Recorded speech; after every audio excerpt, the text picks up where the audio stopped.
Hi, I'm Gary Allen, your host for another landscape paver project. We're at a new home construction. So you're going to hear all the contractors are trying to finish up naturally and get everything in place for these owners to occupy this brand new home. So with that comes a little bit of work, no doubt, a little bit of noise, so we apologize in advance. Our project here is going to involve paver patio walkways as well as a complete landscape. So let's get to it.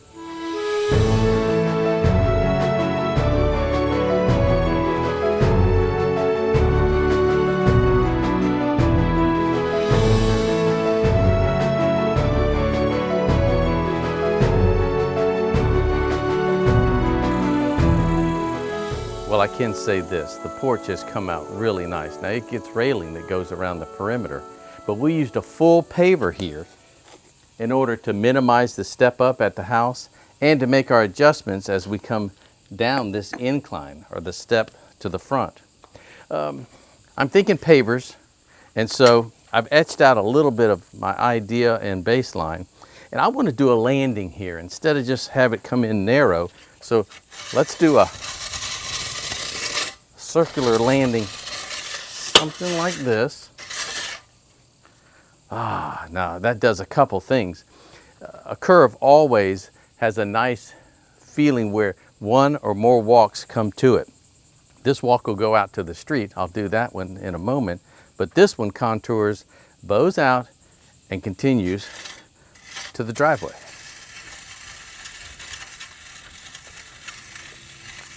Now I want to show you something I've also done here. We want a nice little wide mouth as we enter the driveway. Most homeowners would end up having the driveway come just right outside the garage. Look how I've bubbled this out, how I've made a nice little circular feel for a couple reasons. Elbow room, if you park the car here you can get out, but also for the walkway to have a point of attachment. Again, turning a radius all the way back to the porch. Okay. All right, this is our challenging situation. This lot is pretty expansive from here to the street. Okay, we know we'll have traffic, homeowners, as well as guests enter into the front. But there was nothing to say hello and welcome you from the street. So that's what this walk does, 4 foot wide again, all the way to the curb.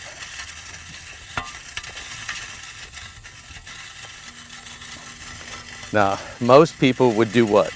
A straight sidewalk to and from the house to the street.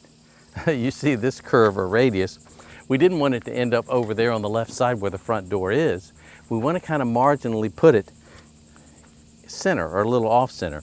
Now, what I have planned here is to take pavers for a little welcome mat, if you will. So a guest can park here, have the pavers as a little hello, mailbox to the side. I don't see anything like this in the neighborhood, but this is going to be really neat because it has presentation. It's the first thing a guest would see as they enter the home. So I like it. Now we go all the way back to the front porch.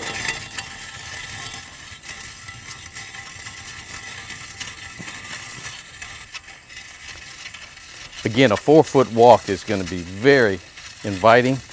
Plenty of elbow room left and right. Now this might seem a little odd having these two walks join here, but I've got existing trees and a plant landscape bed that'll come around and soften this with plants. Now let's go to our courtyard area, my favorite.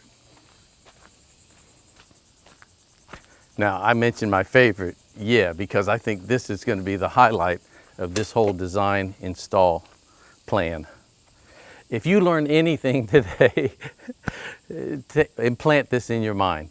They don't have to be palm trees, but patio trees surrounding or weaving us from one transition point to the next. I'm on the walkway here. I met with the homeowner and the builder. I've drawn these out so that we could really drop some grade lines. We've got to make the fall from the driveway here all the way to the back of the property. That's the way we want the water to flow in this direction. Again, this is not a straight walk. It meanders through here. It goes to the right to the pool. it goes to the left to this detached garage. And I just know with a little bit of sod and some smooth moving bed lines and curves here, landscape lighting up on these palm trees, this is going to be a place to hang out and enjoy as you traffic from one point to the next. Again, we've got to make sure we get our grade right, but I think you're really going to enjoy seeing this part come together. Curves look better.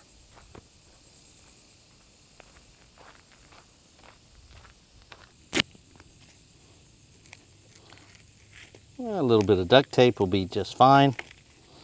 Now, in preparation for sprinklers, irrigation, I'm going to put some sleeving under what's going to be our paver walkway so we can get to here easy. And I'm kind of using this as a benchmark. Now, a sleeve could go in at any angle, but the piping the guys are going to use to come up here, we've got a sleeve that goes under the driveway. So visually, I know I'm off the corner of the house, somewhere about right there where that line is. So I'll dig these, recess them. Like I said, the duct tape is fine on the edges because they'll pull out, maybe use this as a sleeve to get a pipe into here for irrigation and also for wiring. Either all the valves get wired and the controller goes wire up inside here, inside the garage where the timer will be. And I've got some sleeving set up at the main walk, back in two other areas. We might put another pipe with them too for landscape lighting wiring. Then we're all set. I want you to see the driveway. Boy, this is beautiful. We used a 3-piece mega for the inside in a 6x9 border, but I want you to read these radiuses again. I curve out here, like I said, to meet the other walk and give some little elbow or overspill room. But if we curved and then made a straight line, so you see the push and pull back. You see how these are inversely related in their angle, the curve, the radius. That's what makes the curves really work. The other side looks just as good. Here again, you see where the garage door ends. We've bumped this out for traffic overflow, a little bench, and then another radius off the corner here to begin our sidewalk that goes to the backyard. Pavers ready to be installed, but look at this radius. The 6x9 border, which is beautiful, follows the line all the way to the detached garage. The mega pattern looks better, more handsome, more attractive. We've also paid back in here for a boat, a trailer, extra parking spot, whatever. And then nice elbow room, both sides, and the driveway all the way to the street. Looks good. Now, one reason we're so nice and fat here is because the homeowner does have a trailer that he'll want to back all the way in beside the detached garage. Usually driveways, friends, are only maybe 9 to 10 feet at the most where there's a straight run in, and we've got 12, 13 feet of width here. Plenty of elbow room to get any size vehicle in. Then we wide mouth at the curb. Anyway, this driveway is looking beautiful. I've kept people off of it until the homeowners are ready to occupy. For now, let's get ready and set up for our install of our paver walk.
Well, with our pavers in, our sprinkler system installed, and our final grade set, we're ready to talk about plants. I love this part, but I wanted to show you the way the pavers came out. I mean, beautiful here. Moments ago, I just drew this in the sand, and these guys have brought to fruition this front landing that we've done in a circle. I really have to reinforce the statement that a circle or a curve or a radius helps join more than one walkway together in a smooth transition. I like the way this comes together. So instead of just having a narrow walk here at the steps, we've got some presentation here. So I've tried to build on this radius at the front door so that we can feel like this landing is encompassed with plant material. So I've used the Alternanthera, the low purple down here in a radius form, and the gold mound Duranta that follows it in a curve that's going to be a little bit taller. And the foliage color is such a great contrast. We've got bromeliads to talk about, some other tall grasses, agapanthus, but I want to bring you toward the street as you continue enjoying the paver walk.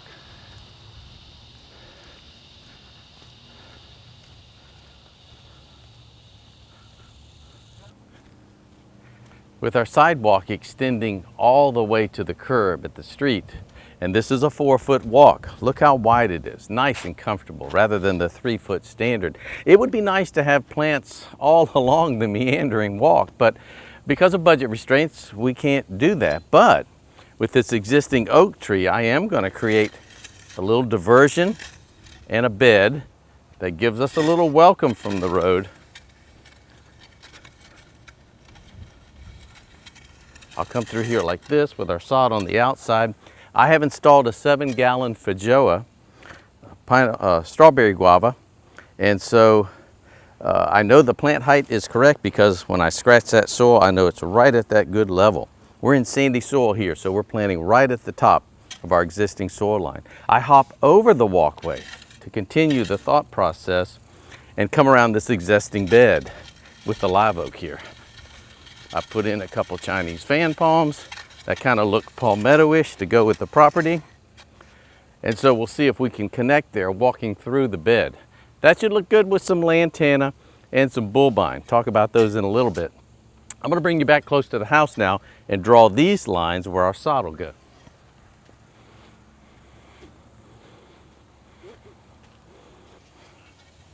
Now again, we want to make a nice smooth transition. I've got a big bed coming over the entryway here. And most of the time when you start, plants are pressed up against the house. At least this is going to give us an intersection that'll look cool. Easy flowing curved bed lines. I'm coming towards you with a round radius. Here, we're going to almost touch the walkway. So this will be a point of in and out of the lawn area I'm standing on. And this radius then curves in one big circle all the way back to the street. Now, I'm not going to draw the rest of that now. I put a few palms in here, and I can't wait to get to our courtyard area, which is shaping up really well. Now, you haven't seen the walk since it's been installed. Again, I etched it in the sand, and here we go. Beautiful. We've got a little low spot in here. We need a little more fill, and I want to bring, I've set some plants up around the palms. Nothing will have to be mowed around. We want a clear stand of turf, but I want to meander through here. Let's start off coming around this palm tree. I'm going to jump back and forth over the walk using radiuses, easy to mow lines. Oh, is that going to look good? Now, I've tried this with and without, and I think we need just a little finger bed here to make sense of this. So the plants will float over and come back. I'm jumping the walk about the same spot. Radius in this around. Jumping over again, including all my palm trees. You can see where the plant beds are.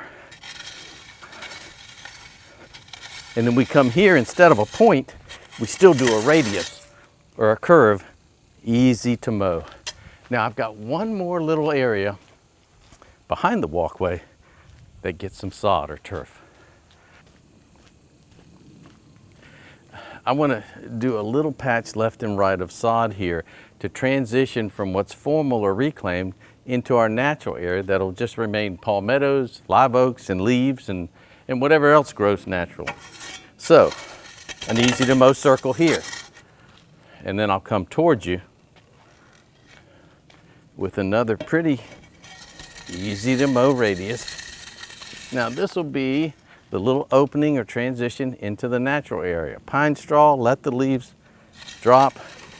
And I want to show you what I've done here, because using bromeliads over here, I've placed a few on this side. So again, we're transitioning into what our natural area is. So many times it's stiff and it just starts and stops. But if we take a plant or two from here and place it over on this side, well, we've got a marriage going, so to speak, that transition. So this comes in loops in here like this. Remind me to talk about maintenance of every plant that we use today. Here's why. This should be a low maintenance, no maintenance plant program. The homeowners have stressed, I don't want to be mowing, clipping, pruning, shaping things. So let's start with the Nandina obsession. Low maintenance. It'll take the part sun condition here, taller in the back, lower in the front. You'll take these canes. You won't shape it flat.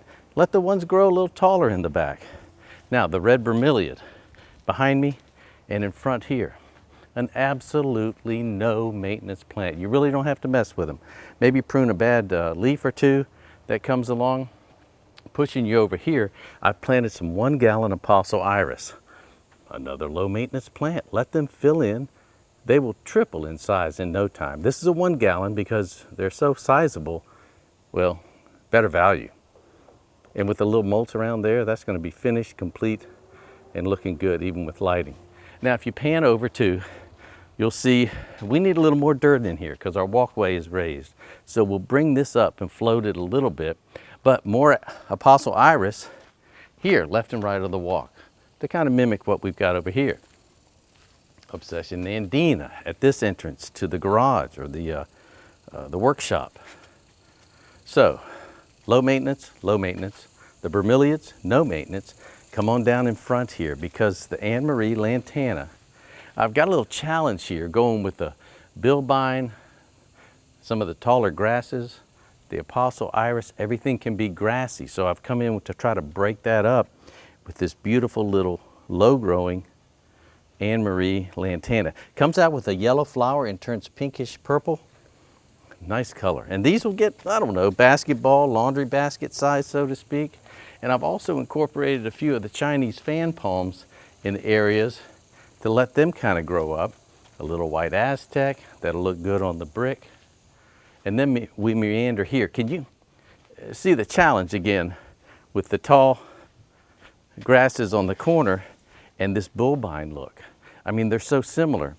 I had them up front, I had them here, I really had to pull them out. So let's see what I can do with these and the blue days to make it flow together, but that all our spiky plants are not placed in the same bed, huh?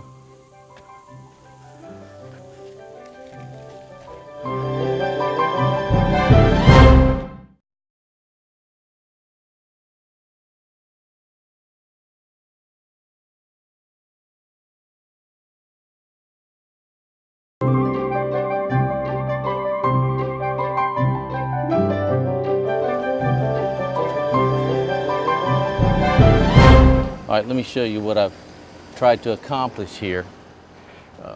We've got the tall grass on the corners, and I've tried to separate the bulbine because it's the same texture. So if you look at this down the walkway, the bulbine here, that grassy look, which goes with the taller grass behind me, but we've separated and used the blue days, blew my mind, in front of them and back here. That's a nice little balance. Then we cross over the walk to go again under the taller grass here. I've got these at the corners, in the front and here at the garage and the detached garage or workshop. So now this is a spot here where I can bring the bulbine back in and nothing spiky is competing with it or looking too similar. I talked about that a couple episodes ago about even though plants have a different color, different size, they're going with the same texture or shape can be tough or difficult. So separation is needed. And I think we've achieved that well. Let's go talk about a few things at the front door. Now, I didn't talk about the Blew My Mind Blue Days. It's an improved variety. Don't you love this color? Gray foliage, blue little flower, low maintenance. This is a ground cover. It'll fill in solid and bloom all through the warm season. It goes good with the color of the paver walk-in driveway. It goes great with the color of the house. Another low maintenance plant, Blue Days. Right here for a little color splash, I've used a perennial Joseph's coat. It's Alternanthera is the name of the botanical name of the plant. Comes in different colors, stays low. These will come back if they get frost or frozen.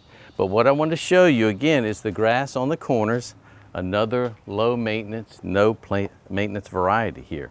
Now as you back up, I always like to achieve a little left and right, just like I did in the back. The Blue Days here jumps over the sidewalk. The Aztec grass curves across and goes out front to make a little statement. The Gold Mound Duranta, more of the Alternanthera. By the way, at Walt Disney World, when you see the gold and the little colors around Mickey when you make the entrance into the Magic Kingdom, Alternanthera is that plant that's used there because there's a gold variety, a variegated, adapts really well to pruning and can stay low. And finally, our bromeliads again. This is from my private collection. I really love this variety. It just clumps up and gets more and fuller as they go. Bromeliads are in, the pineapple is a bromeliad. So if you notice the same similarity there, they're epiphytic, so they don't have a big extensive root system. That's a beautiful thing, but no maintenance or shaping here. The only high maintenance, we'll call this medium to high, is our Gold Mound Duranta, because these will have to be kind of pruned, shaped, and maintained because they want to get a little bigger than they are. But that's the only one. Look behind it, Agapanthus, another low maintenance, no maintenance that'll go full sun to full shade and provide those nice blue flowers in the summer. The Aztec grass, low maintenance as well. So I think we're 90% there with very low maintenance plants. I thought I'd take an opportunity to go ahead and pop a few of these in the ground for you. For my guys, when I set things up, I want to ensure that we put the plants or install them right where I set them up. So one little trick is to turn the pot or the container, have it leave that mark or impression. Pretty easy digging in this sand. I know some of the friends in the Carolinas and areas where you have clay, it's not so easy just to pop a hole this size. So I get it. And that's one thing about Florida. The sand is easy to work with, but it also has no cation exchange, no organic matter. And by the way, it dries out very quickly. So watering is a must. Why don't we take a minute and just look at some highlights of our automatic sprinkler system. Irrigation, full from front to back here at this house. I kind of sell it as the insurance policy for your landscape. In order to have a good looking landscape year round, sprinklers, irrigation is a must.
So the little finger bed that was by the walkway, I'm going to put some red pentas in there. And this will highlight things really well.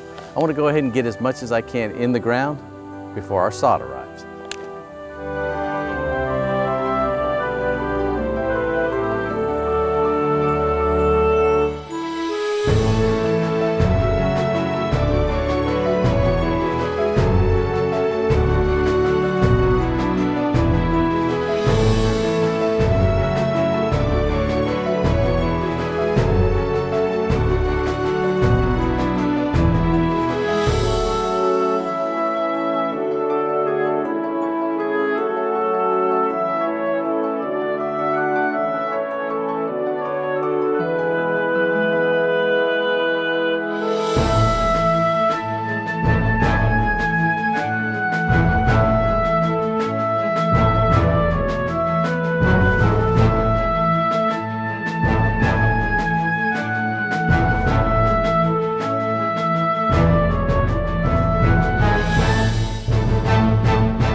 Well, since our sod has arrived, we've tried to place it strategically in some spots so it'll be easy to get to and easy to lay.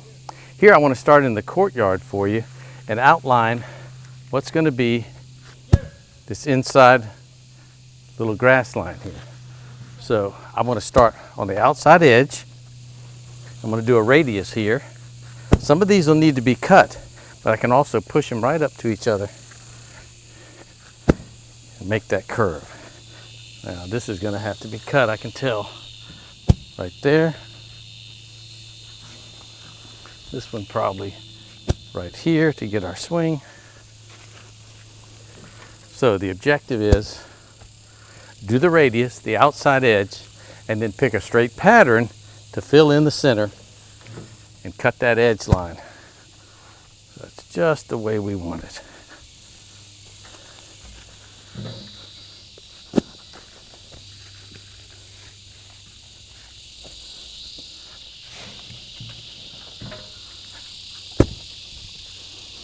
All right, time for another load.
So they're cleaning up on the street. Wow, you saw how fast the front came together. Really beautiful. Beautiful, beautiful. We got 6 guys out here on the crew. These guys are dropping it quick. I'm gonna put this right up against that corner there, and then we'll cut in this piece. So, you wanna go this way? All right, he's going that way. Beautiful.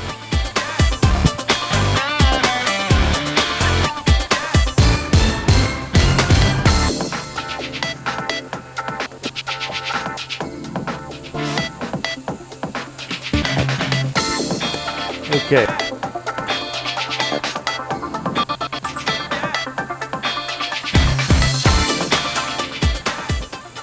Okay, while you finish this guy's up, I'm gonna start raking right next door here and get it prepped for you. Beautiful.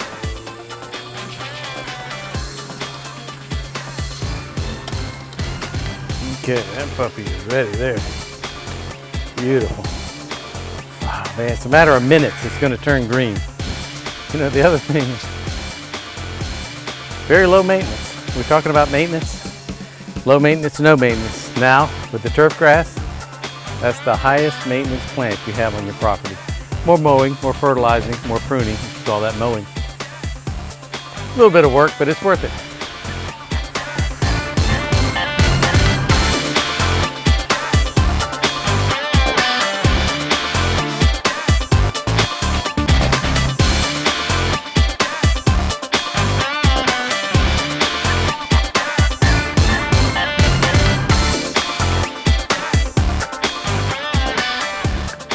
Well, the sod guys have come and gone.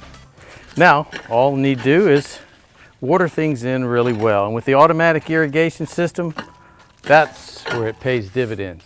We've got 90-degree plus heat days here, so it's going to take about 3 weeks to get it established. And so we start with a kind of a light watering schedule very regularly. Then we'll increase that time and back off with the frequency to harden things off here and get it well established. We want to go back. I want to reflect for you on some of the low maintenance, no maintenance plants that we use today. Take note if you'd like, and then enjoy some before and after.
You know, there's nothing like it. Landscape makes a house a home, especially for a new project like this, for new homeowners. Well, we've enjoyed sharing information with you today. Tell your friends about the show. I'm Gary Allen. I'll see you next time.